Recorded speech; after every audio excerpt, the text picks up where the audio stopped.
जय श्री राधे कृष्ण। 21 सितंबर 2025 दिन रविवार को सर्वपितृ अमावस्या पर जो कि सूर्य ग्रहण लग रहा है। ऐसे में क्या करें, सभी के मन में संशय है। हिंदू धर्म में आश्विन अमावस्या तिथि का बड़ा ही विशेष महत्व माना गया है। आश्विन अमावस्या को सर्वपितृ अमावस्या के नाम से जाना जाता है। इस दिन महालया श्राद्ध किया जाता है। पितरों को प्रसन्न करने के लिए उनका श्राद्ध तर्पण आदि का कार्य किया जाता है तथा खास करके इस दिन गंगा स्नान करना, दान पुण्यों के कार्य करने का भी विशेष महत्व माना गया है।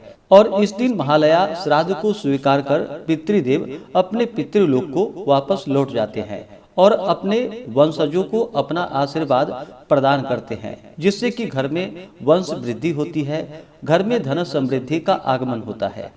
लेकिन सर्वपितृ अमावस्या पर सूर्य ग्रहण लग रहा है, तो ऐसे में क्या किया जाए, तो आइए जानते हैं इन सबों के बारे में। आश्विन अमावस्या तिथि प्रारंभ समय जो कि 20 सितंबर 2025 दिन शनिवार रात्रि 12:19 और अमावस्या तिथि की जो समाप्ति है वह 21 सितंबर 2025 दिन रविवार रात्रि 1:25 पे अमावस्या तिथि की समाप्ति है।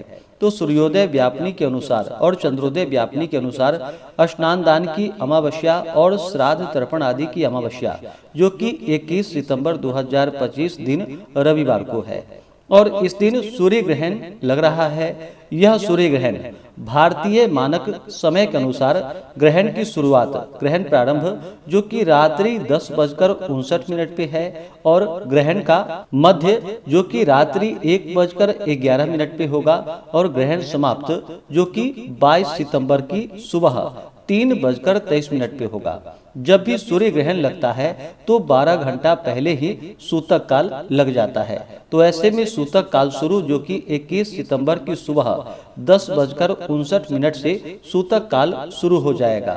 यह ग्रहण खास करके न्यूजीलैंड, पूर्वी मेलानेशिया, दक्षिणी पोलिनेशिया तथा पश्चिमी अंटार्कटिका वाले क्षेत्र में दिखाई देगा।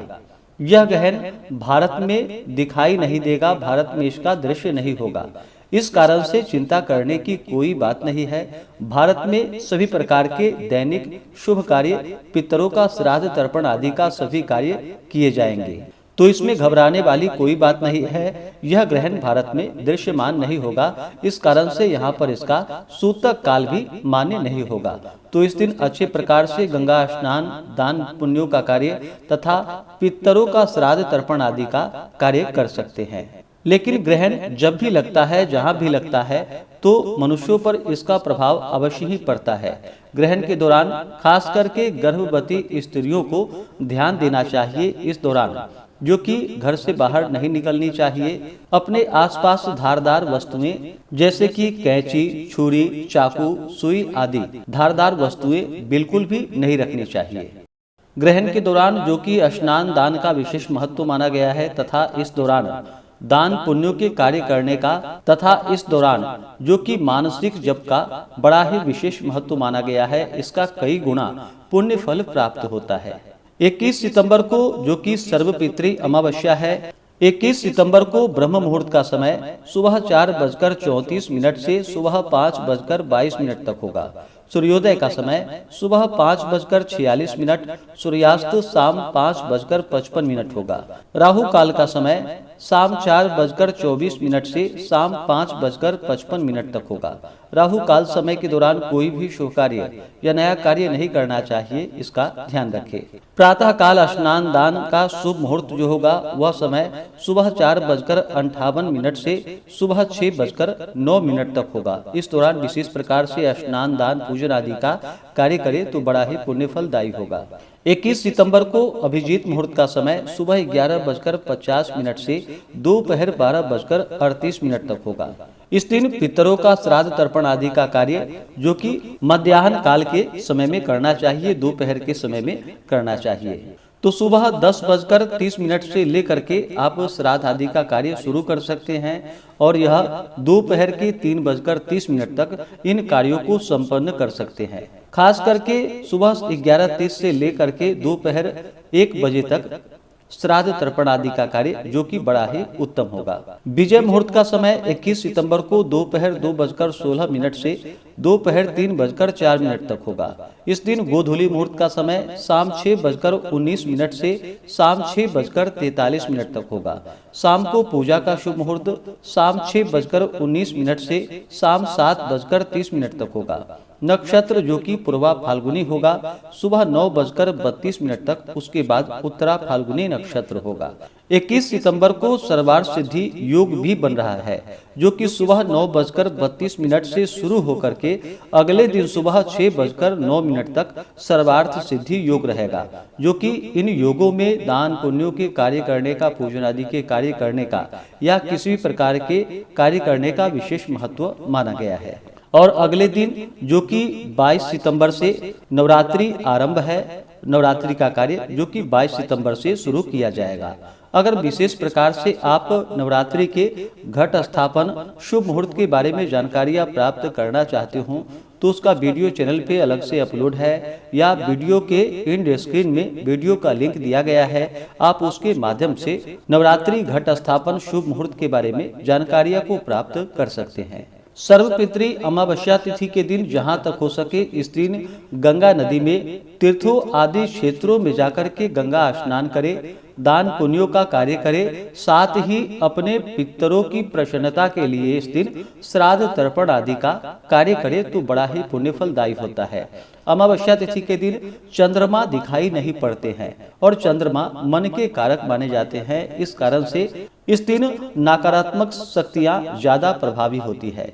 तो अमावस्या तिथि पर जहां तक हो सके शुद्ध और सात्विकता का पालन करें। इस दिन तामसिक वस्तुओं का, नशीले पदार्थों का या अभक्ष भोज्य पदार्थों का बिल्कुल भी सेवन नहीं करना चाहिए।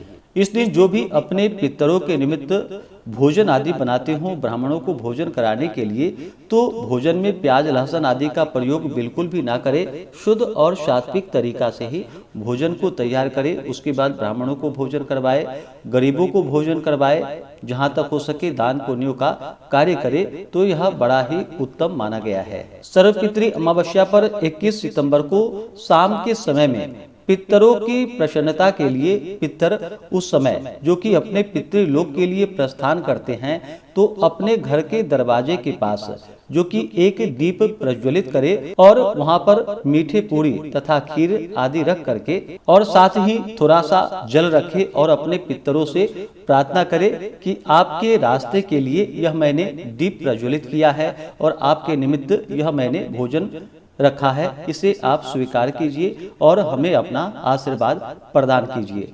इस कारण से पितृदेव अपने रास्ते को प्रज्वलित देखकर बड़ा ही प्रसन्न होते हैं और तथा भोजन मिष्ठान को पाकर के वह अति प्रसन्न होते हैं और वंशजों को अपना आशीर्वाद रूपी अमृत प्रदान करते हैं, जिससे कि घर में सभी प्रकार की सुख और समृद्धि का आगमन होता है, वंश वृद्धि होती है, सभी प्रकार की मनोकामनाएं पूर्ण होती है।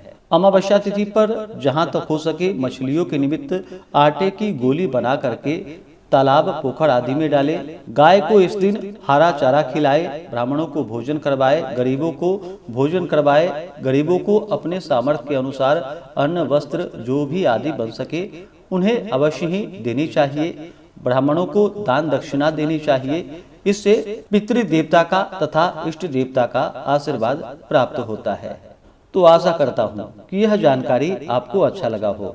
इसी प्रकार से ज्ञानवर्धक जानकारियाँ प्राप्त करते रहने के लिए, व्रत पूजा के बारे में जानने के लिए, कथा को सुनने के लिए चैनल पे अगर आप पहली बार आए हैं तो चैनल को लाल बटन दबा करके सब्सक्राइब करें, साथ में बेल आइकन घंटी को दबाएं ताकि आने वाली वीडियो का नोटिफिकेशन आपको समय से मिलता रहे।